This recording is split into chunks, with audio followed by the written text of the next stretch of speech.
So I know what you're thinking.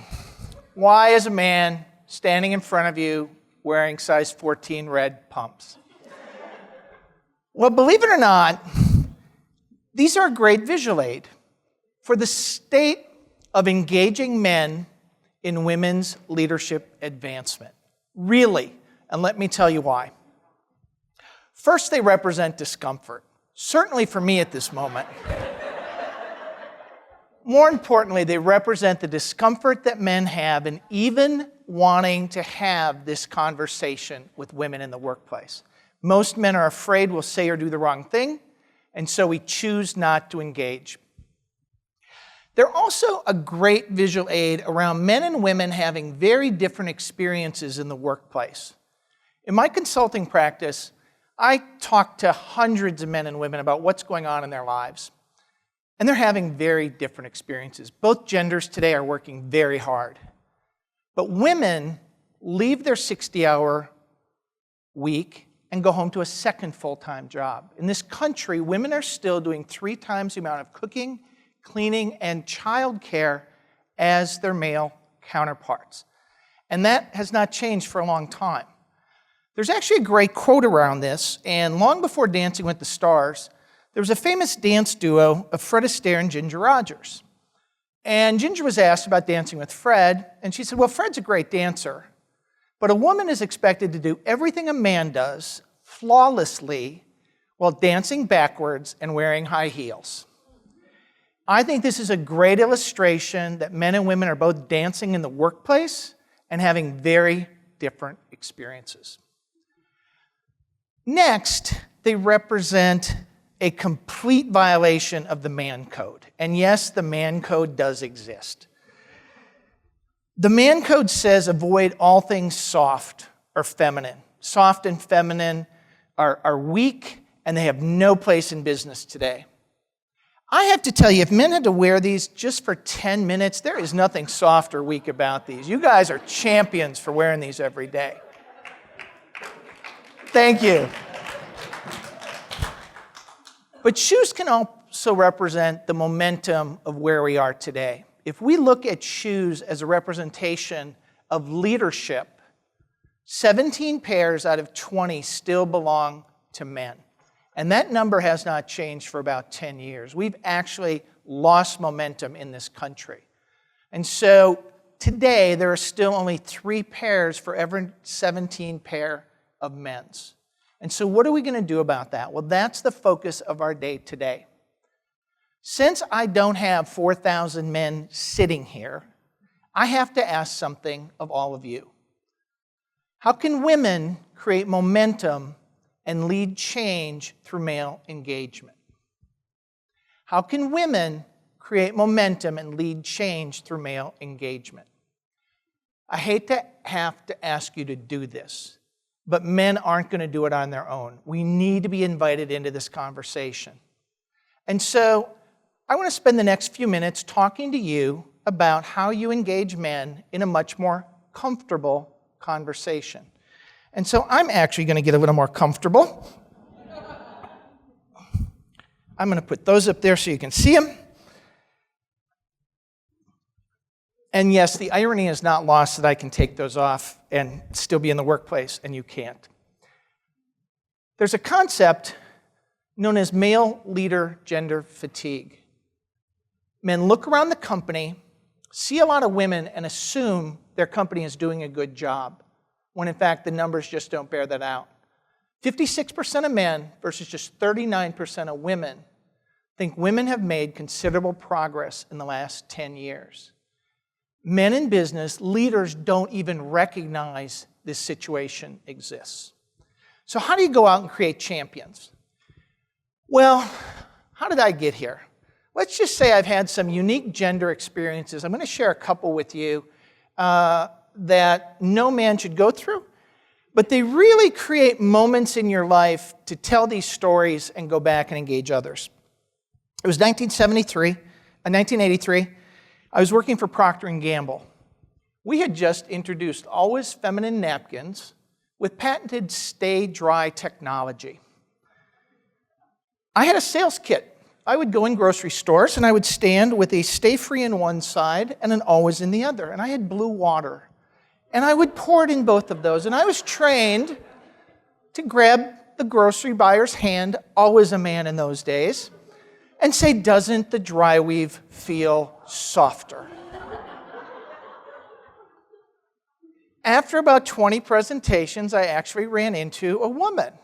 I was paying no attention. I broke into my sales presentation, and as I said, doesn't the dry weave feel softer? She looked at me and said, have you ever worn one? I would happily leave Procter & Gamble in a couple years.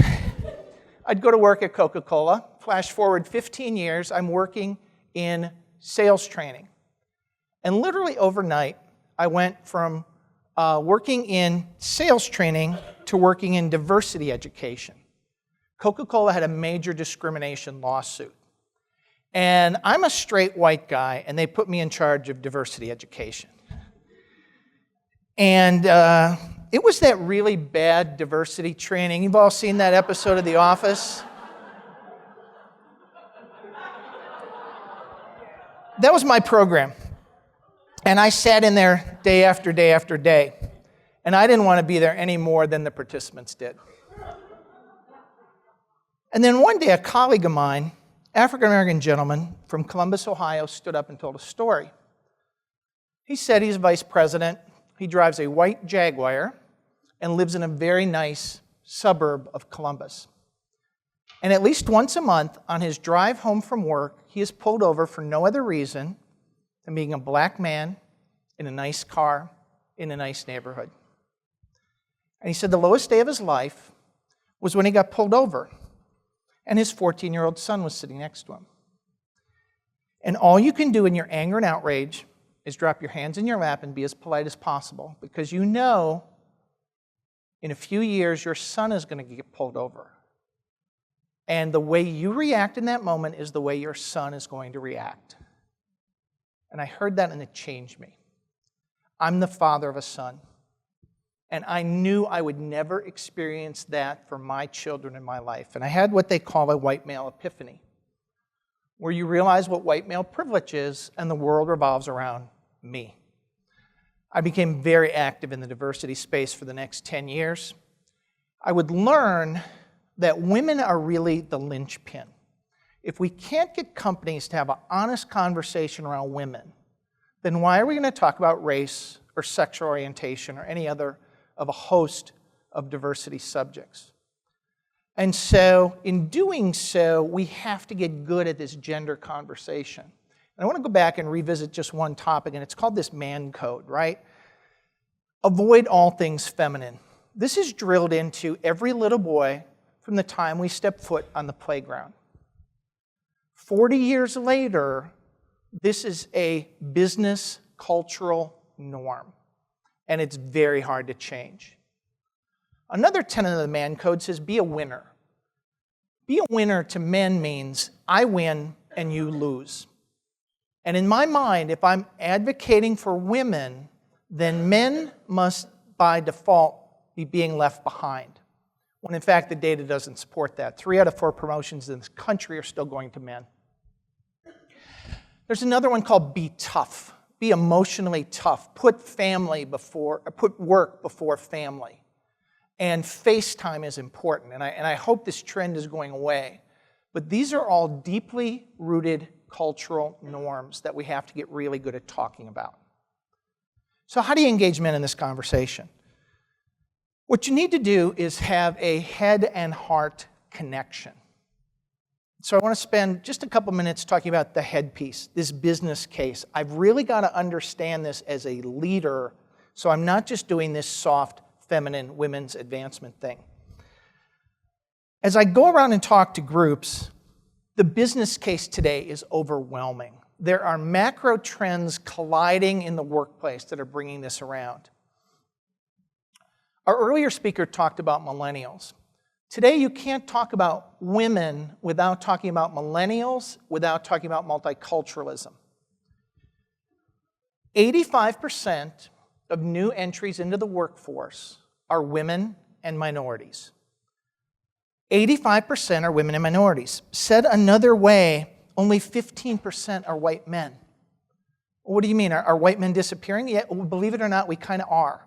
35% of the population is checking multiple boxes on the census.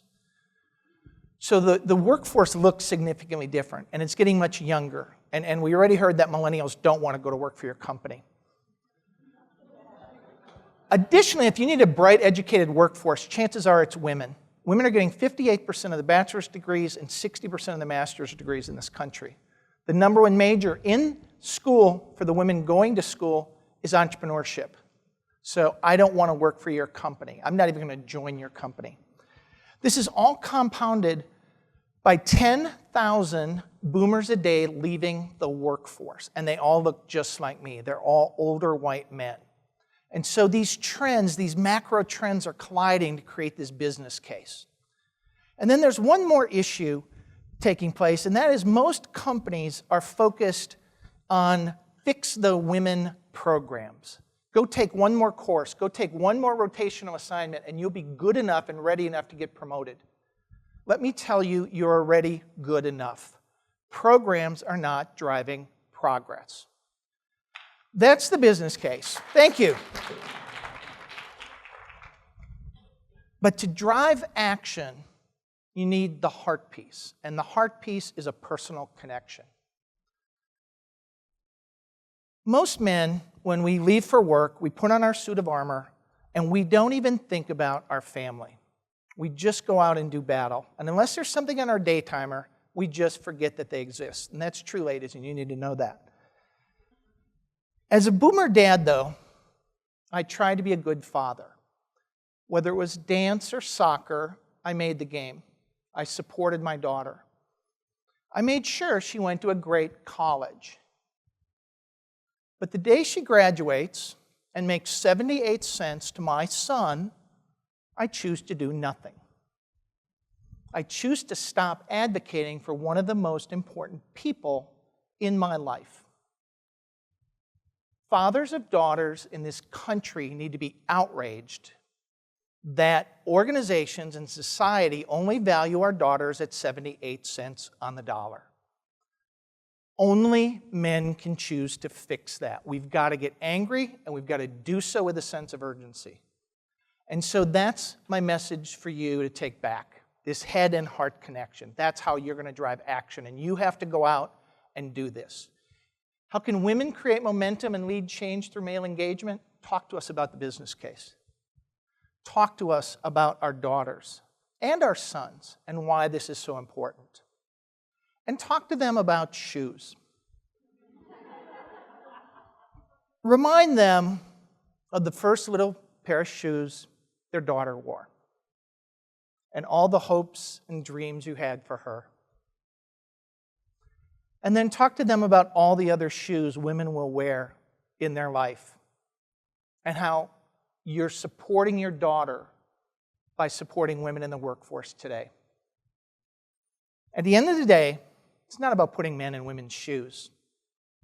It's about fathers of daughters realizing the responsibility they have to drive change in this country for their daughters and for their sons. Thank you very much.